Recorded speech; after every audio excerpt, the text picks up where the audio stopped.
kami berdua berada dalam Majlis Pimpinan Tertinggi Bersatu. Mesyuarat tergempar yang dipanggil pada minit yang terakhir pada hari Ahad. Saya nak terangkan di sini seterang-terang mungkin. Dan kalau saya salah, boleh ambil tindakan mahkamah atau undang-undang. Saya akan gunakan tarikh, masa, siapa yang hadir supaya perkara ini dapat disahkan. Pada hari Jumaat, sebelum mesyuarat Majlis Presiden Pakatan Harapan yang terakhir, pada pukul 3 petang, bertempat di Yayasan Bohari, ada perjumpaan Biro Politik Parti Pribumi Bersatu Malaysia. Dihadiri oleh Tun Dr. Mahathir, Tan Sri Muhyiddin Yassin, Datuk Seri Mukhris Mahathir, saya, Datuk Marzuki, Ketua Penerangan Razi Jidin dan bersama dengan Bendahari, Datuk Saleh Bajuri.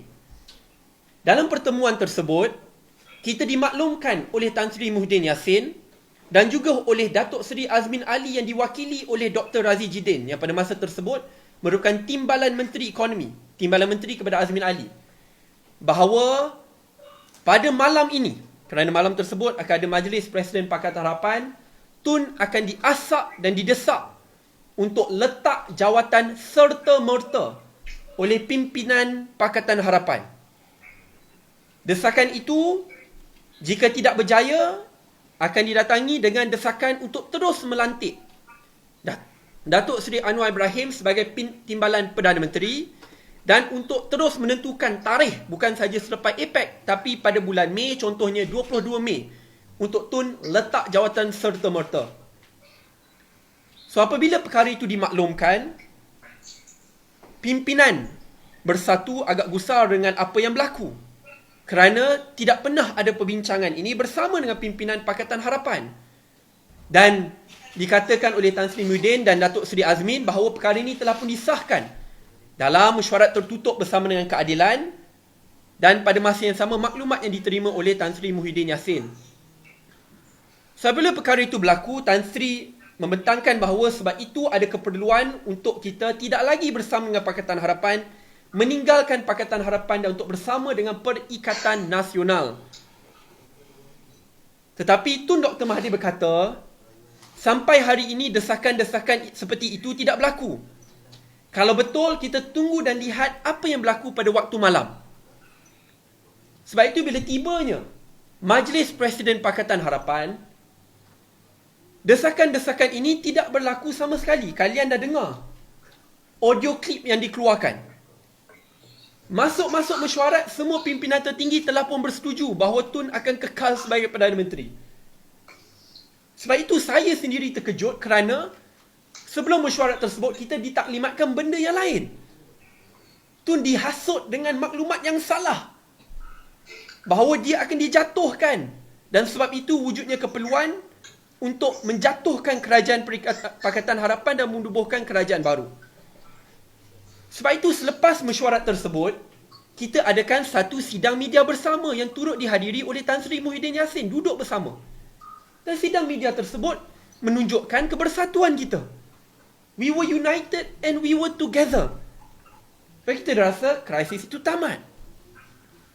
Malangnya, pada hari Ahad, tiba-tiba kita mendapat maklumat akan ada MPT tergempar. Isu tidak dimaklumkan apa yang akan dibincangkan.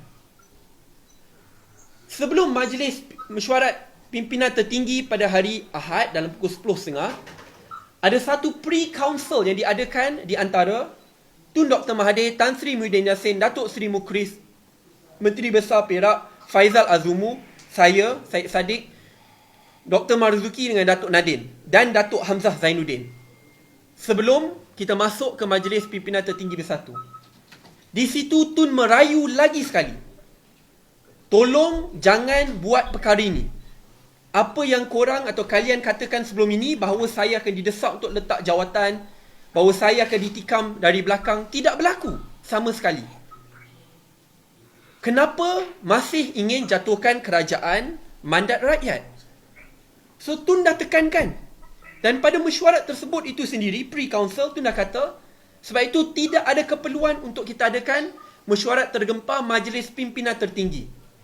Sebab pre-council itu berada di pejabat pengurusi sebelah saja bilik mesyuarat MPT, di mana MPT telah pun berhimpun. So, apabila Tun katakan itu pada pre-council, akhirnya pimpinan semua bersetuju. Baiklah Tun, kita tidak lakukan. Tetapi apabila Tun suruh batalkan mesyuarat Majlis Pimpinan Tertinggi, Tan Sri kata jangan. Tak apa, kita maklumkan keputusan pre-council kita ke dalam mesyuarat Majlis Pimpinan Tertinggi. So, apabila Tun masuk, Tun mula berucap dalam 40 minit menerangkan kenapa. Sebab itu apabila ada orang yang leak audio ini, saya desak mereka kalau betul-betul jujur nak tahu niat sebenar, tolong leak semua klip audio itu, kerana kalian semua akan dengar Tun merayu dalam 40 minit pertama itu untuk kekal setia bersama dengan kerajaan mandat rakyat. Tun kata bahawa sebelum ini, kamulah yang kata bahawa Tun akan didesak jawatan. Bahawa Tun kena letak jawatan serta-merta. Bahawa Tun akan didesak lakukan ABC. Tetapi dalam Majlis Presiden Pakatan Harapan, semua itu tidak sama sekali berlaku. Dan Tun merayu berkali-kali. Saya ada di dalam, sebab itu saya dengan Ulia kata, berapa kali lagi korang nak desak Tun? Tun kata sekurang-kurangnya 3 kali, sampai akhirnya dia berkata, jangan paksa saya gadai prinsip saya. Bila saya kata saya akan letak jawatan selepas IPEC, saya akan letak jawatan selepas IPEC. Sampai kali terakhir, dan ini merupakan pendedahan baru juga, dan kalau saya salah, boleh ambil tindakan undang-undang, dan saya berharap mereka yang ada audio klip penuh ini berani untuk dedahkan perkara ini. Kerana mesyuarat itu sangat panjang. Kerana Tun kata, jangan, ini tindakan yang teruk. Ya, saya kena akur kepada keputusan parti, tapi saya tidak bersetuju. Ini tindakan yang teruk. Mereka tak habis-habis kata, jangan risau Tun. Tun akan kekal sebagai Perdana Menteri, cuma akan tukar daripada Perdana Menteri Pakatan Harapan ke Perdana Menteri Perikatan Nasional. Semua jenis hujah undang-undang digunakan. Kata tak perlu, akan ada 133 SD akan diberikan terus. Dan bila 133 SD diberikan kepada Agong, Tun kekal sebagai PM, cuma tukar kerajaan. Tapi Tun kata dia tak nak jadi Perdana Menteri Perikatan Nasional, dia akan letak jawatan. Dan dia kata tu berkali-kali. Tapi orang itu juga sama kata, tak Tun, jangan risau, you tak perlu letak jawatan pun. Dan bila sudah lama bermesyuarat, akhirnya Tan Sri Muhyiddin Yassin sendiri berkata bahawa, Tun, kalau kita tidak keluar daripada Pakatan Harapan sekarang, saya baru dapat mesej bahawa Datuk Seri Azmin Ali dan kumpulan ahli parlimennya akan keluar daripada Pakatan Harapan, with or without you. 13 ahli parlimen bersatu, yang dari UMNO menyertai bersatu, akan meninggalkan Pakatan Harapan with or without us. Dengan itu, kerajaan akan terbubar. Tangan Tun terikat. Sebab itu saya ingat dalam mesyuarat saya bersuara, saya kata, ini merupakan salah satu ugutan. Belum apa-apa lagi, belum kita dikatakan ingin bekerjasama dengan UMNO Barisan Nasional, diugut oleh kawan kita sendiri. Kalau kita tidak mengambil pendirian untuk keluar daripada Pakatan Harapan, dalam Majlis Pimpinan Tertinggi Bersatu, 13 ahli parlimen bersatu daripada UMNO yang meninggalkan UMNO menyertai bersatu akan keluar daripada Pakatan Harapan, dan geng Azmin Alin akan keluar daripada Pakatan Harapan dan kerajaan terbubar.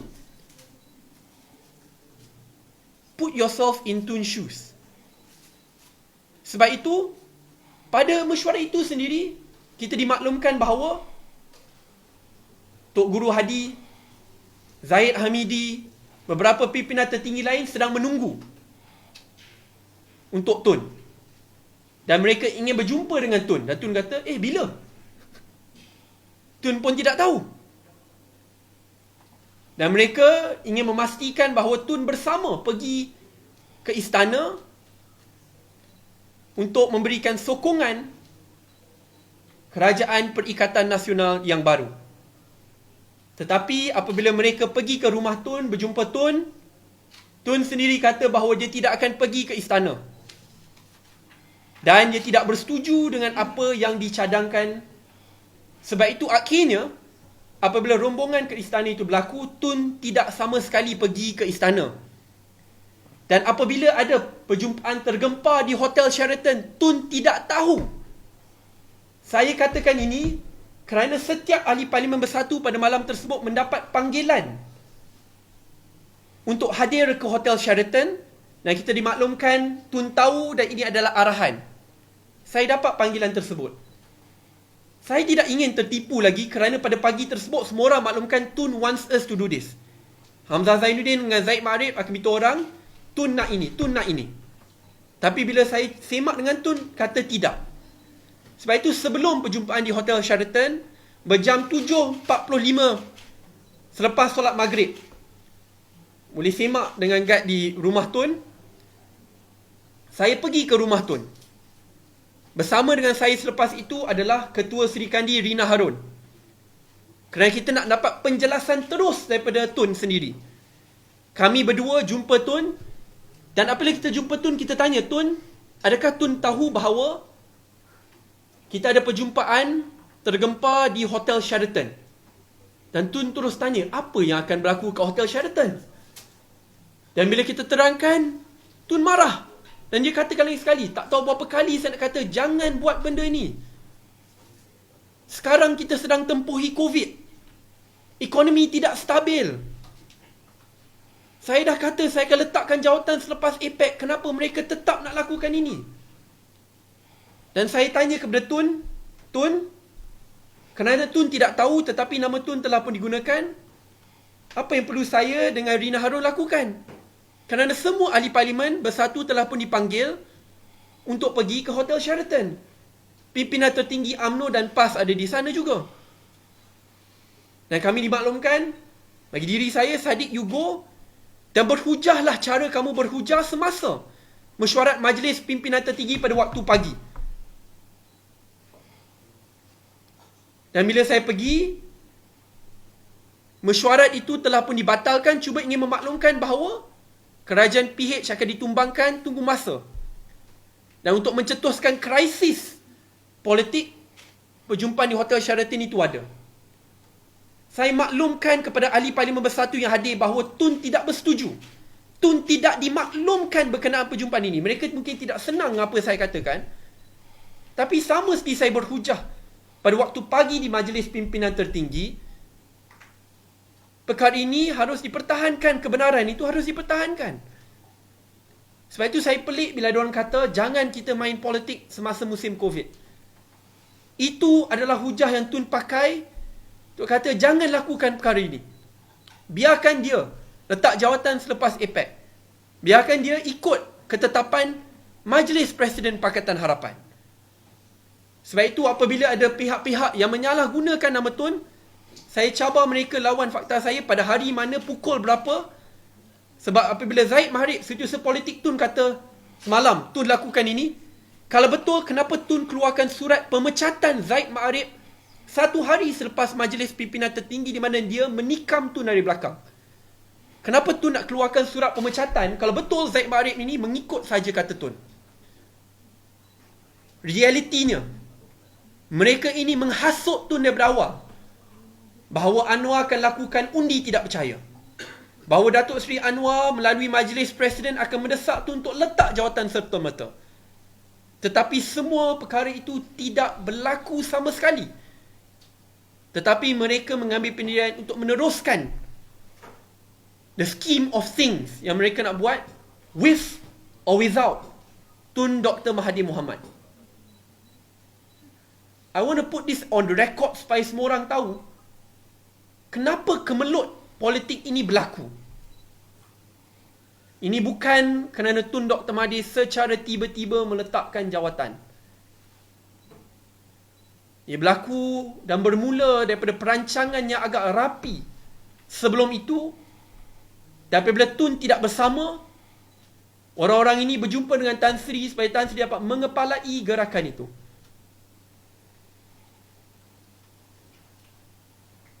Ya, memang betul kerajaan Pakatan Harapan tidak sempurna dan ada masalahnya. Tetapi pendirian kami, kalau betul kami tidak dapat berkhidmat kepada rakyat dan mengikut apa yang rakyat mahukan, biarlah kita dihukum di tangan rakyat sendiri di pilihan raya selepas tempoh masa 5 tahun. Dengan cara ini, yang jelas salah, menggunakan pintu belakang, skimming, pembahagian ganimah untuk membelakangkan hak rakyat, ini salah.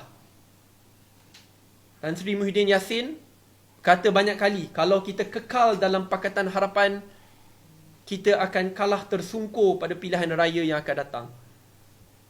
Saya jawab, lebih baik kita kalah tersungkur di tangan rakyat daripada dilihat bersekongkol dengan mereka yang bergelumang dengan rasuah dan akhirnya ditikam pada minit-minit terakhir.